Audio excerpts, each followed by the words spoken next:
শীতের রং বেরঙের সবজি দিয়ে আর টাটকা মাছ দিয়ে আজকে বানাবো দারুণ সুস্বাদু কম তেল মশলায় মাছের ঝোল। নমস্কার বন্ধুরা, টেস্ট বেস্ট রেসিপিতে সবাইকে স্বাগত।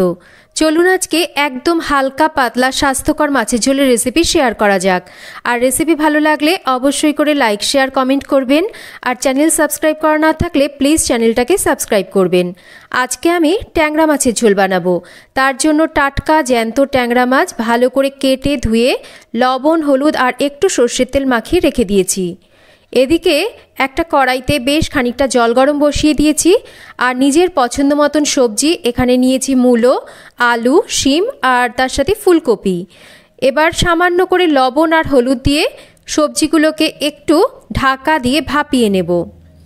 আপনারা নিজেদের পছন্দ মতন কিন্তু যে কোনো সবজি এখানে ব্যবহার করতে পারেন। আর জলটা ফুটতে শুরু করলে এবার ঢাকাটা খুলে নেব। এইবার সবজিগুলোকে কিন্তু জল থেকে তুলে আলাদা করে নেব। তো এর থেকে বেশি কিন্তু সবজিগুলোকে সেদ্ধ করা যাবে না।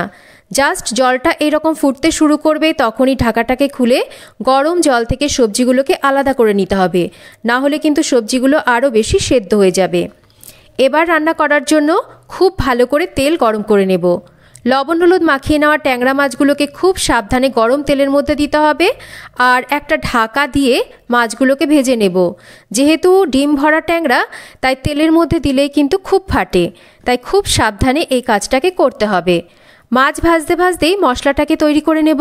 নিয়ে নিচ্ছি গোটা জিরে, বেশ খানিকটা গোলমরিচ আর কয়েকটা কাঁচা পাকা লঙ্কা। এবার মশলাটাকে মিহি করে বেটে নেব। এই রান্নায় কিন্তু খুব বেশি মশলার আধিক্য নেই, একদম কম মশলাতে এই রান্নার স্বাদ হয় অসাধারণ। এদিকে আমার মাছটাও কিন্তু এক পিঠ ভাজা হয়ে গেছে। ঢাকাটাকে খুলে নিয়ে খুব সাবধানে উল্টে পাল্টে এবার মাছগুলোকে ভালো করে ভেজে নিচ্ছি।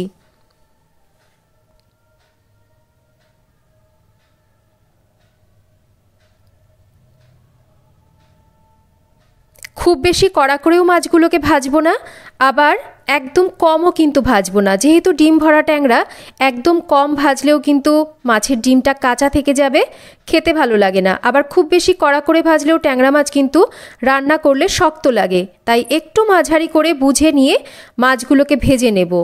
মাছ ভেজে তুলে নেওয়ার পর ওই তেলের মধ্যেই বেশ খানিকটা বিউলির ডালের বড়ি ভেজে তুলে নিচ্ছি।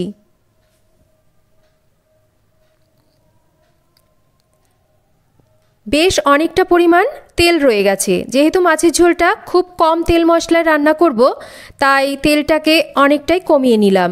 খুব সামান্য তেল কড়াইয়ের মধ্যে রয়ে গেছে। এবার এই তেলের মধ্যে ফোড়নে দেব গোটা জিরে আর তার সাথে রাঁধুনি। ফোড়নটাকে কয়েক সেকেন্ড ভেজে নেওয়ার পর বেটে নেওয়া মশলা দেব। আর মশলার পাত্রটাকে ধুয়ে সামান্য করে জল দিয়ে আর খুব সামান্য পরিমাণ হলুদ দেব।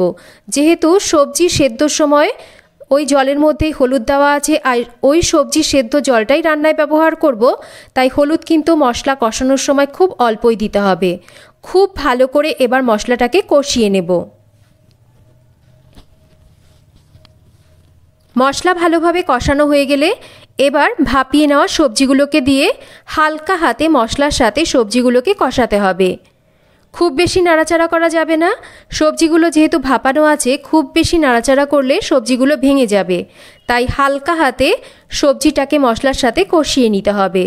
আর খুব কম তেলের ব্যবহার আছে, তাই যদি মনে হয় এই রকম শুকিয়ে আসছে, কড়াইয়ের গায়ে আটকে যাচ্ছে, তাহলে সবজি সেদ্ধ জলটাকে এই রকম অল্প অল্প করে দিয়ে মশলার সাথে সবজি কষাতে হবে। এতে করে কিন্তু মশলা কষানোটাও ভালো হয় আর রান্নার স্বাদটাও কিন্তু এইভাবে মশলা কষিয়ে কষিয়ে করলে বেশ ভালো আসে। তো খুব ভালোভাবে সবজি আর মশলা কষানো হলে এবার সবজি সেদ্ধ জলটাকে দিয়ে দেব। এই জলটাই কিন্তু রান্নায় ব্যবহার করব। আর যদি মনে হয় যে ঝোল একটু কম হচ্ছে, নিজেদের পছন্দ মতন আরেকটু ঝোল দিতে হবে, তাহলে একটু গরম জল এর সাথে ব্যবহার করতে পারেন। এবার ঝোল ফুটে গেলে এর মধ্যে দিয়ে দেব ভেজে নেওয়া মাছ। যেহেতু এখানে সবজিগুলো সেদ্ধই আছে আর সেদ্ধ হওয়ার কোনো কিছুই বাকি নেই, আর ট্যাংরা মাছ কিন্তু বেশ একটু সেদ্ধ হতে সময় লাগে, মানে একটু শক্ত মাছ, তাই মাছগুলোকে এই সময় দিয়ে দেব। আর একটু চেক করে দেখতে হবে যে ঝোলটায় লবণ কম আছে কিনা। লবণ কম হলে স্বাদ মতন লবণও দিতে হবে এই সময়তেই। তো এখানে লবণটা কম ছিল, আমি স্বাদ মতন লবণটাও এখানে দিয়ে দিলাম। এবার মাছ দিয়ে বেশ কিছুক্ষণ রান্না করে নেব। ভালো করে মাছগুলো সেদ্ধ হয়ে গেলে এবার দিয়ে দেবো ভেজে নেওয়া বড়ি, কয়েকটা ছিঁড়ে নেওয়া কাঁচা লঙ্কা আর ধনেপাতা কুচি। নামানোর কিছুক্ষণ আগে এগুলোকে দিতে হবে আর 3-4 মিনিট ফুটিয়ে নিতে হবে। ভালো করে 3-4 মিনিট রান্না করে নিলেই তৈরি হয়ে যাবে দারুণ স্বাদের এই কম তেল মশলায় ট্যাংরা মাছের ঝোল। শীতের দুপুরে গরম গরম ধোয়া ওঠা ভাতের সাথে এই রকম গরম গরম মাছের ঝোল একবার খেয়ে দেখুন। আশা করি আপনাদের ভালো লাগবে। ভালো লাগলে লাইক, শেয়ার, কমেন্ট করবেন আর চ্যানেলটা সাবস্ক্রাইব করবেন। সবাই ভালো থাকবেন।